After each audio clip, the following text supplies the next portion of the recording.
வணக்கம். தம்பிக்கு தம்பி கைலாஸ் 19 வயசு ஆகுது. அவங்க அம்மாட்ட சொல்லி ஒரு குழுவிலேருந்து பணம் எடுத்து ஆட்டோ வாங்கியிருக்காப்புல. ஒரு கடையில் பார்ட் டைமாக நைட்டு வேலைக்கு வர்றாப்புல. ஆட்டோ வாங்கி கொஞ்சம் கொஞ்சமாக ஆட்டோ ஓட்டி இந்த நைட் டைம் பார்ட் டைம் வேலைக்கு இப்போ அவர் ஆட்டோவை சொந்தமாக்கியிருக்காப்புல. வயசு 19 வயசு தான் ஆகுது. 19 வயசு பையன் நைட் டியூட்டியில் வேலை பார்த்துட்டு பகலில் ஆட்டோ ஓட்டுறேன் அப்படின்னு சொல்லும்போது ரொம்ப பெருமையாக இருக்குது.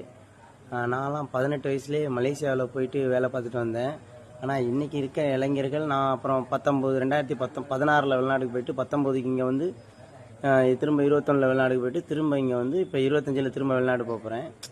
இந்த மாதிரி வெளிநாட்டுக்கே போயிட்டு இருக்காமல் தம்பி இந்த மாதிரி ஒரு சுயதொழில் இன்றைக்கி ஒரு ஆட்டோ சொந்தமாக வச்சுருக்காப்புல. பிற்காலத்தில் 3 ஆட்டோ 4 ஆட்டோ வச்சு 4 இளைஞர்களுக்கு வேலை கொடுப்பாப்புல. இன்றைக்கி பார்ட் டைமாக ஒரு டீ கடையில் ஒர்க் பண்ணுறாப்புல. நாளைக்கு ஒரு டீ ஸ்டால் வச்சு இன்னொருத்தருக்கு வேலை கொடுக்கலாம். அவர் 11ஆம் வகுப்பு தான் படிச்சுட்டு குடும்ப சூழ்நிலை காரணமாக படிப்பை நிறுத்திட்டு வந்த ஒரு இளைஞன் இன்றைக்கி ஒரு ஆட்டோவுக்கு ஓனராக இருக்கார். பார்ட் டைமாக ஒர்க் பண்ணுறாப்புல.